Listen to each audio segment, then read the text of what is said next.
अस्सलाम वालेकुम नाजरीन, मैं हूं ਤੁਹਾਡਾ मेज़बान खादिम जी इब्राहिम ते तुसीं देखदे पए हो मेरा यूट्यूब चैनल KG मार्केटिंग। नाजरीन, इस रंग दे बहुत सारे शायर जिहड़े ने ते दो ज़बानें दे विच आम तौर ते शेर कहंदे न, जिसदे च उन्हां दी मादरी ज़बान होंदी है ते एक दूसरी जिहड़ी ते उन्हां दी कौमी ज़बान होंदी है। इस वक्त साढ़े कोल पिशोर दी एक अजिही शायरा ते अदीबा मौजूद है जिहड़ी कि तीन ज़बानों की शायरी भी कर दी है तो नसर निगारी भी कर दी है।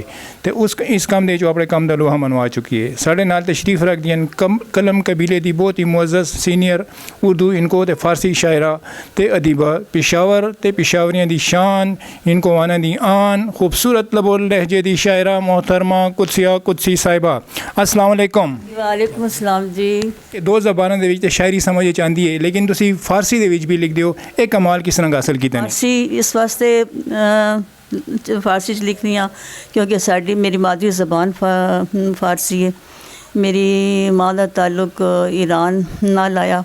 उन्होंने बचपन से मतलब फारसी बोलते हैं, उन्होंने उर्दू बहुत बाद विचकार उन्होंने बोलनी आई है।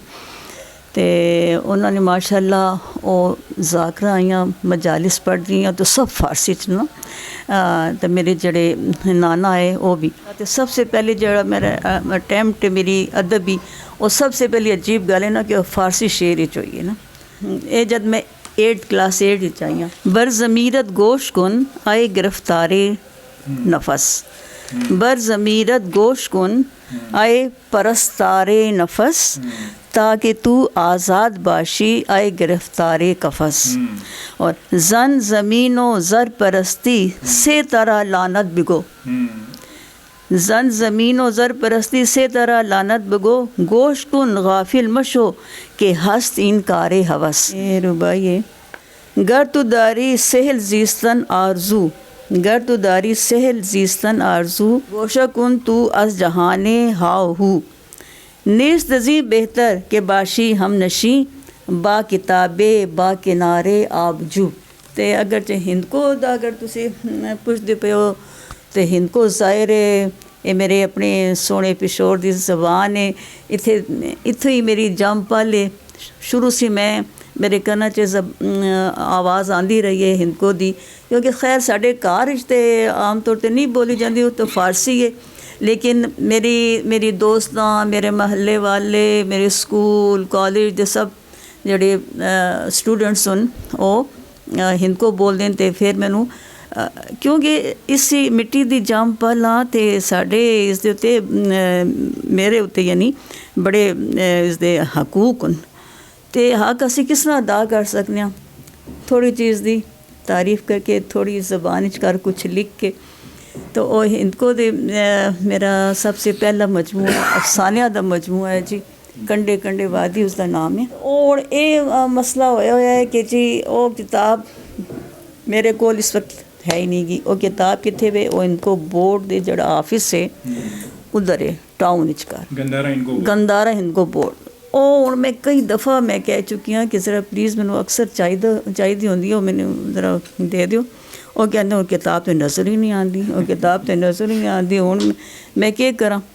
स्टूडेंट है हज़ारे दी वो भी कर दिए MPhil उस करना मेरी मतलब बुक्स दे सफ़रनामे ते भी कर दिए। तो इसके अलावा कुछ शख्सियत वख्सियत के सिलसिले भी कुछ हो सी।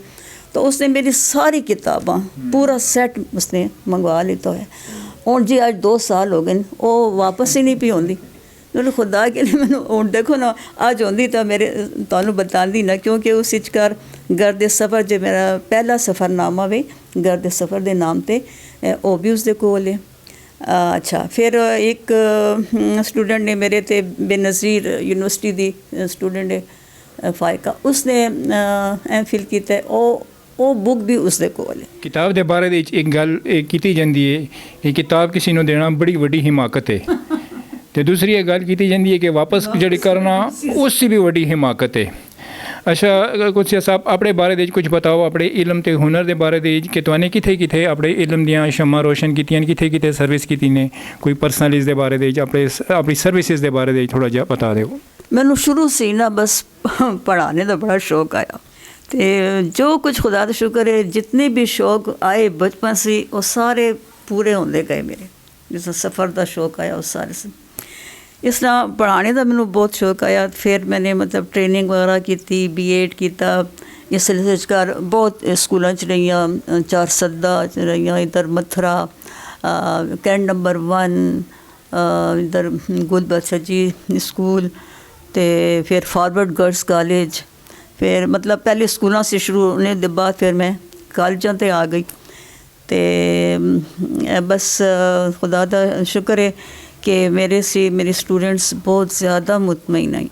और मेरे से सवाल पुछदियां कि मैडम तुसी किस तरह यानी शायरी तुसी क्यों करदे हो? मैंने कहा शायरी दा क्यों दा गल ही नहीं है ना, तुसी जेल्लै बच्चियां हो ना, तो ये सिर्फ गल है जज्बे दी। लेकिन मैं भी जिस वक्त स्टूडेंट आई हाँ, मैंने भी यानी स्टूडेंट लाइफ इस चीज़ शुरू की है। तो किस तरह मैंने शुरू की है कि मैनू सारे मेरे दोस्तों के लिए मेरे ते एक शेर कहना, वही कहती है मेरे ते कह, इस तरीके नाल कर कर करके ना मैनू आदत हो गई। तो मैं सब दी शख्सियत के उत्ते शेर कहने लगी। काफ़ी जगह ते मैंने सर्विस की है, यानी ट्रांसफ़र भी मेरी होती रही है।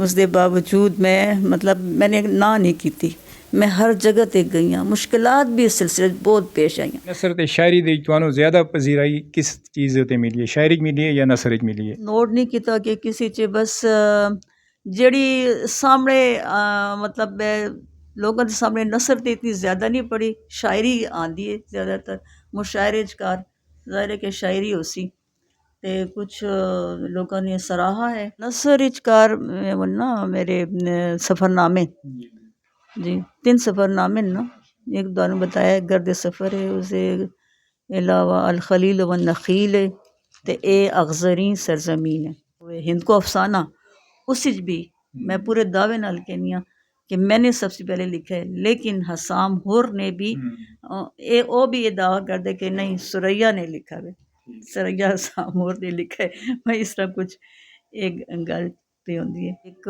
मैंने ड्रामा भी लिखा है जाल के नाम पे, अजीज़ एजाज उसका PTV नहजुल बलागा, उसका मैं पे हिंद को तर्जमा भी करनी हाँ, तो बल्कि मैंने कंपोज भी हो गया। ज़ाहिर है कि वो तो अपनी बेगम के बारे दे विच कह सकन कि उसने ज़्यादातर अफसाना जोड़ा पहले अफसाना जो था उसी ने लिखा है। अच्छा कुछ हिसाब सानू एक और एक गल बताओ कि साड़ी जी सोसाइटी है एक मेल डोमीनेट सोसाइटी है, इस एक पिशावरी खातून का या फारसी बोलने वाली खातून का इस तरह उभर के सामने आना एक बड़े बड़े एजाज़ की गल है। तो इस मकाम तक पहुँचने वास्ते काफ़ी चैलेंजिस का ते रुकावटों का सामना करना पिया उसी, उसके बारे कुछ बताओ। खुदा दा शुक्र है मेरी फैमिली जड़ी है, यानी मेरा अपना जा घराना, मेरे वालिद माशाल्लाह बड़े पढ़े लिखे बंदे आए, बहुत कुछ बनने के काबिल है, लेकिन बस हालात ही जाए कि हुण इस वक्त तो होंदे तो चीफ जस्टिस होंदे ना। बस अफसोस है कि आजकल के लोगों ने उन्होंने देखा नहीं गा। तो मैंने जेड़ी भी मैंने चाहे उर्दू है कि इंग्लिश है, फारसी, मैथ्स, बुनियादी चीज़ां मेरे वालिद ने मैनू सिखाईयां। मैं प्राइमरी स्कूल सी लैके एंड तक पोजीशन होल्डर रही हाँ, कोई ना कोई पोजीशन यानी फर्स्ट सैकेंड थर्ड कर कोई ना कोई पाँदी रही हाँ। तो ये उन्हों दी वजह वे वालिद साहब ने जड़ा मेरी हेल्प की है, बल्कि टीचर से ज़्यादा मैं कहनी हाँ उन्होंने अगर मैंने इब्तदाई चीज़ां ना सिखाई होंदी तो शायद मैं इतना ज़्यादा ना समझ सकती। तो बहरहाल उन्होंने जो कुछ मैं लिख दी ना, तो फिर वो ज़ाहिर है कि करैक्शन कर दे, अपने को मजमून लिखती रहनी आई हाँ। फिर मैं जदों अखबार अंजाम आया उस कार मैंने लिखाया कि मुसलमानी का दावा क्यों। तो वो अखबार अंजाम उत्थे बैठे आए ना, उसी ऑफिस का बैठे शफकी साहब देखो, तो अखबार लेके आए कहते शाबाश, उसने उन्हें शाबाश दी कि कहीं अच्छा नहीं लिखा है ना।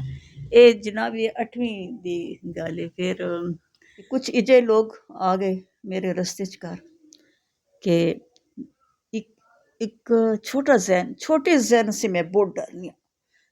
वो छोटा जहन मेरे सामने आया तो उसने क्या कि भाई तू इत्थे क्यों आनी है, हूँ तुसीं दसो ना, कोई गल ही नहीं, तू अदबी महफिल च घर क्यों आनी है। हूँ वो ये नहीं सोचती पई कि मैं भी तो उत्थे ही पी जानी है ना, हाँ कि वो मेरे से सवाल भी कर दिए कि तू अदबी महफिल क्यों आनी। बस मैंने कहा जिस वास्ते तू आनी है मैं उस वास्ते नहीं आनी है ना। खुदा दी कसम 10 साल, देखो ये बड़ी बेवकूफ़ी की गल है, मैंने मैं अदबी महफिलां छोड़ दित्तियां, लिखना छोड़ता बस। लेकिन ये वे कि चूँकि आदत है आई ना, थोड़ा बहुत बस पढ़ लैनी आई आं। लेकिन मैं हुण बस सोच नहीं पईयां कि यार ये कितनी वड्डी बेवकूफ़ी है। अगर 10 साल तक मैं लगी रहिंदी इस तरह पढ़, मैं हुण बहुत कुछ कर चुकी होंदी। कुछ साहब ਇਹ ਵੀ बताओ कि ਤੁਸੀਂ 3 ਜ਼ਬਾਨਾਂ ਦੇ ਵਿੱਚ ਲਿਖਦੇ ਹੋ ਤੇ ਕਿਹੜੀ ਜ਼ਬਾਨ ਦੇ ਵਿੱਚ ਲਿਖਣਾ ਤੁਹਾਨੂੰ ਜ਼ਿਆਦਾ ਅੱਛਾ ਜਾਂ ਆਸਾਨ ਲੱਗਦਾ ਹੈ, ਫਾਰਸੀ ਦੇ ਵਿੱਚ, ਉਰਦੂ ਦੇ ਵਿੱਚ ਜਾਂ हिंदी ਦੇ ਵਿੱਚ? क्यों तीनों ज़बान च लिखना बहुत अच्छा लगता है ना। सबसे पहले ना फारसी, क्योंकि उर्दू तो बचपन से पे लिखने पे है ना, ते फारसी चूँकि मैंने यानी छोटी क्लासा तो खैर शुरू तो 8वीं क्लास से शुरू की थी है ना। लेकिन उस अंदर मेरे अंदर एक किस्म का वो आया ना कि मैंने खुशी होती है कि अच्छा ये मैंने फारसी लिख ली है। तो मैंने बहुत ज़्यादा खुशी होती है। एक और चीज़ तुहानूं बतावां कि मैंने एक जी नज़म लिखी है जिसका एक मिसरा उर्दू च एक मिसरा फारसी च। दाद पैगामे ओ हम दारत किताब, दाद पैगामे ओ हम दारत किताब, कर दिए असरार फितरत बेनकाब।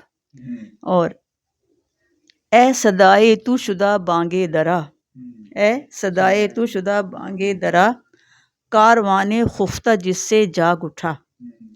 और फ़िक्र तू बुरदा तुरा आए दीदवर, जिस जगह जबरील के जलते हैं पर। बूद इंसान बेखबर अज़ मुमकिनात, आ गई ज़ेरे नगी कुल कायनात। और बस आखिरी शेर सुनती, दादई ताबीर रा शर्मिंदगी, ख्वाब को बख्शी है तूने ज़िंदगी।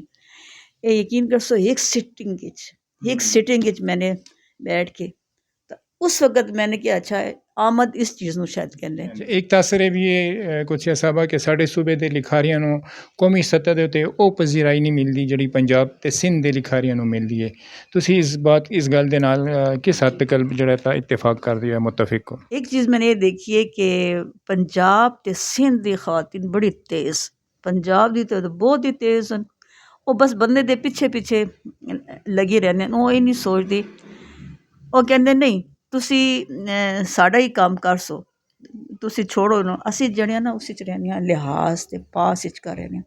यार बस हुण के इस बंदे नूं एक दफ़ा कह दित्ता है ना, यानी कोई मतलब चेक करने दा एक दफ़ा कह दित्ता है, दूसरा दफ़ा या किताब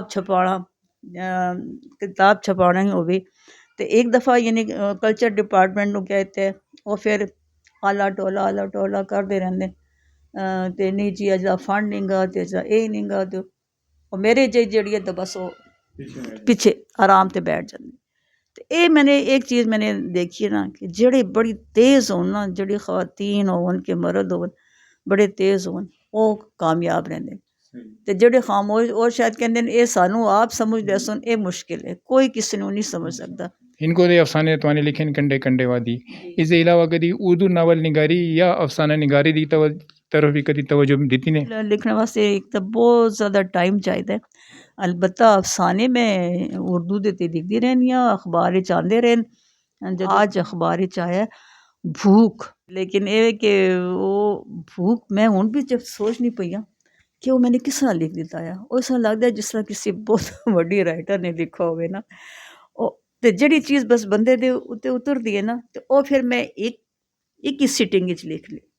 मैं उठी भी नहीं गया, पूरा अफसाना ख़त्म कर। इसके अलावा और मैं जदों मैं क्लासां च आई आं ते मैं लिखनी आई आं बहुत ज़्यादा नहीं, छोटे मोटे ना जिसनूं अफसानचे कहंदे न जी, और मैं लिखदी रही आं बहुत। तुआने बेशुमार सर्टिफिकेट्स अवार्ड वगैरह हासिल कीते न, उन्हां दे बारे च थोड़ा बताओ कि सबसे ज़्यादा खुशी किस अवार्ड दे बारे च, किस अवार्ड नूं हासिल करके ते होई है? ये भी एक अलामत है बस हौसला अफजाई दी। तो खुशी तो बस होंदी है, जाहिर है कि हर शील्ड दे उत्ते ही होंदी है। ते अगर तुसी एक वड्डे अवार्ड दा किसी दा कहंदे हो ते मैं एह् कहनी आं कि ज़मीर दी जेह्ड़ी आवाज़ है ओह् जेह्ड़ी है ना, ओह् सबसे वड्डा या सकून है।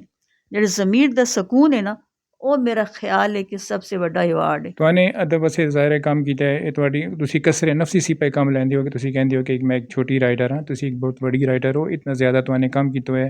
ਤੁਹਾਨੇ ਅਦਬ ਆਪਣੇ ਨਹੀਂ ਬਲਕਿ ਮੈਂ ਸਮਝਣਾ ਕਿ ਅਦਬ ਦੇ 10 ਸਾਲ ਜਿਹੜੇ ਨੇ ਤਾਂ ਉਹ ਜ਼ਾਇਆ ਕੀਤੇ ਹੋਣ। ਅਗਰ ਇਸ ਦੌਰਾਨ ਤੁਸੀਂ ਲਿਖਦੇ ਹੋ ਤਾਂ ਤੁਹਾਡੀਆਂ ਬਹੁਤ ਸਾਰੀਆਂ ਕਿਤਾਬਾਂ, ਬਹੁਤ ਸਾਰੇ ਅਫਸਾਨੇ, ਬਹੁਤ ਸਾਰੇ ਸ਼ਾਇਰੀ, ਬਹੁਤ ਸਾਰੀਆਂ ਚੀਜ਼ਾਂ ਜਿਹੜੀਆਂ ਤੇ ਸਾਹਮਣੇ ਆਉਂਦੀਆਂ, ਮਾਯੂਸ ਜਿਹੜਾ ਤਾਂ ਕਿਸੇ ਸੂਰਤ ਦੇ ਉੱਤੇ ਜਿਹੜਾ ਤਾਂ ਨਹੀਂ ਹੋਣਾ ਚਾਹੀਦਾ।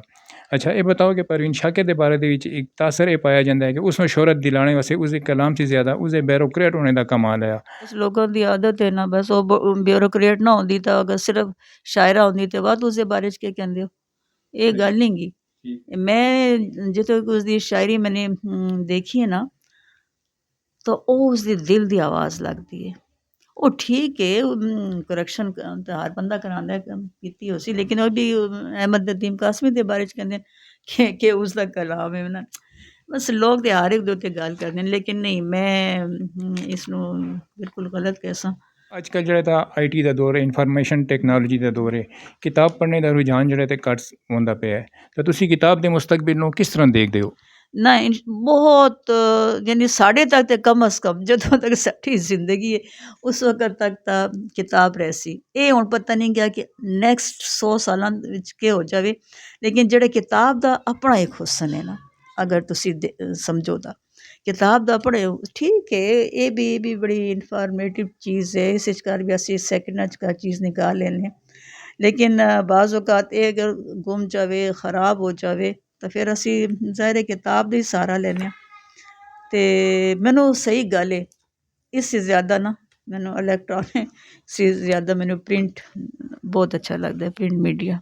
बताओ कि तुआने तो अदब से इतना ज़्यादा जो है कम किया है, तो मेरे ख्याल एक सरकारी अवार्ड तो बनना मंगदा आ, क्या कहते हो? ਜਿਹੜੀ ਜ਼ਮੀਰ ਦਾ ਸਕੂਨ ਹੈ ਨਾ, ਉਹ ਸਭ ਤੋਂ ਵੱਡਾ ਅਵਾਰਡ ਹੈ। ਮੇਰਾ ਤਾਂ ਇਹ ਖਿਆਲ ਹੈ। ਅਤੇ ਅਵਾਰਡਾਂ ਪਿੱਛੇ ਫਿਰਨਾ, ਉਹ ਫੱਲਾ, ਫਿਰ ਜਿਹੜੇ ਲੋਕ ਅਵਾਰਡ ਹਾਸਿਲ ਕਰ ਲੈਂਦੇ ਨੇ ਉਹਨਾਂ ਦੇ ਪਿੱਛੇ ਜਿਹੜੇ ਲੋਕ ਗੱਲਾਂ ਕਰਦੇ ਨੇ, ਮੈਂ ਤਾਂ ਖੈਰ ਇਸ ਤਰ੍ਹਾਂ ਨਹੀਂ, ਮੈਂ ਕਹਿੰਦੀ ਹਾਂ ਠੀਕ ਹੈ, ਉਹਨਾਂ ਨੇ ਵੀ ਕੁਛ ਨਾ ਕੁਛ ਤਾਂ ਮਿਹਨਤ ਤਾਂ ਕੀਤੀ ਹੋ ਸੀ ਕਿਸੇ ਹੱਦ ਤੱਕ।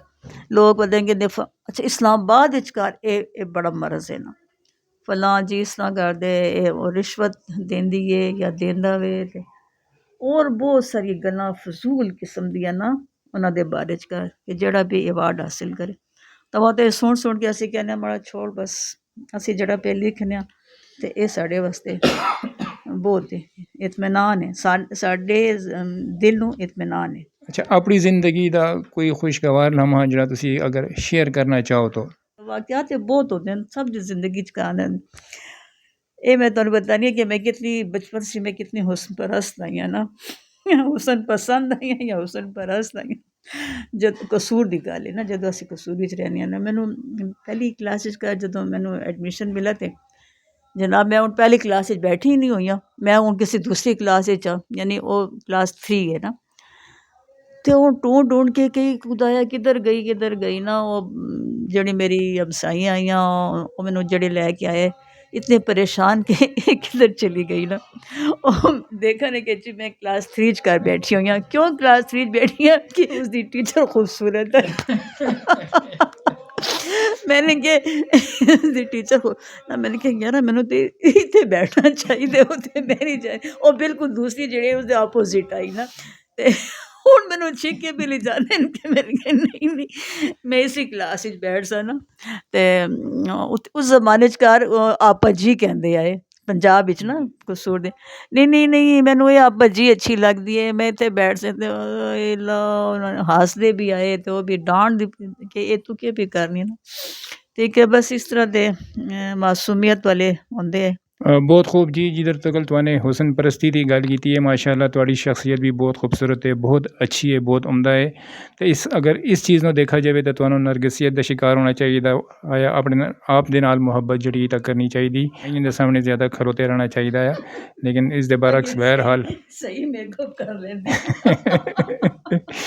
अच्छा, हुण असीं सुनना चाहते हैं तुहाडा कलाम जिसका कि उनवान उसी कलाम शायर बज़बान शायर, तो अपनी पसंद है कोई एक दो गज़लां सुना दो, हिंको दियाँ या उर्दू दियाँ। को अदब दो गिलकार लोगो, और वैसे गिलकार भी आया। अच्छा जी, इनको अदब दो गिलकार लोगो, ताई पिशोरे हिंद को दकार लोगो वाह जां गाली ते शीमा पिलाया उस वाह जां गाली ते शीमा पिलाया उस ताई लिखा है उदा शाहकार लोगो ताई लिखा है उदा शाहकार लोगो बेड़ी हिंदको दी फसी आई चक्करां विच बेड़ी हिंदको दी आई चक्करां विच फसी आई चक्करां विच उन्हें कीती तूफाना सिपार लोगो ते काफिला हिंदको दा उन्हें चलाया वे काफिला हिंदको दा उन्हें चलाया वे लोका कीते बड़े आए वार लोगो लोका कीते आए बड़े वार लोगो बड़े आए पहलवान मैदान अंदर बड़े आए पहलवान मैदान अंदर बड़े कोई ना उसदे हार लोगो ते बाबा हिंदको दा जेड़ा सदीदे होन पहला घायले ते दूरा मुख्तार लोगो ये फिर मैंने ब्रैकेट का लिख देता है कि तारीखी लिहाज सी तहकीकी नहीं जी एक हिंदको दी है गुलाम रसूल घायल ते थोड़ी आज़ाद है थोड़ी पाबंद है तो उन्वान इसका क्या कभी ऐसा होगा कहते हैं कि हम सब हैं एक ही आदम की औलाद वहाँ फितना और फसाद हर लहजा ताज़ा उफ्ताद अक्सर मैं ये सोचती हूँ हो जो खिलाफ नफ्स जहाद अमन से हो हर घर आबाद झगड़े ख़त्म करें सब हम हो बारूद ना एटम बम सारी दुनिया के इंसान मिल के हो जाएं यकजान कौम कबीला हो पहचान हर अर्जी हद हो मादूम आना जाना हो बेटोक वीज़े की पाबंदी ख़त्म सबका वतन हो एक ज़मीन सबके लिए हो मुल्क खुदा सारे अकीदे हों यकजा सबका हो इस पर ईमान भाई भाई है इंसान मज़हब फितरत जिसका नाम इंसानियत ये हो आम आएगा क्या ऐसा भी दिन नामुमकिन हो जब मुमकिन कुदसिया कुदसी ने इस नज़म ਦੇ ਵਿੱਚ ਇੱਕ ਬਹੁਤ ਵੱਡੀ ਉਮੀਦ ਦਾ ਇਜ਼ਹਾਰ ਕੀਤਾ ਹੈ ਅੱਲਾ ਕਰੇ ਇਹ ਉਹਨਾਂ ਦੀ ਖਾਹਿਸ਼ ਤੇ ਇਹ ਉਹਨਾਂ ਦੀ ਉਮੀਦ ਬਹੁਤ ਜਲਦ ਜਿਹੜੀ ਹੈ ਤਾਂ ਪੂਰੀ ਹੋਵੇ ਅਸੀਂ ਬੜੇ ਮਸ਼ਕੂਰ ਹਾਂ ਕੁਦਸਿਆ ਕੁਦਸੀ ਦੇ ਕਿ ਉਸਨੇ ਸਾਨੂੰ ਇਤਨਾ ਜ਼ਿਆਦਾ ਟਾਈਮ ਦਿੱਤਾ ਹੈ ਬਹੁਤ ਸ਼ੁਕਰੀਆ ਜੀ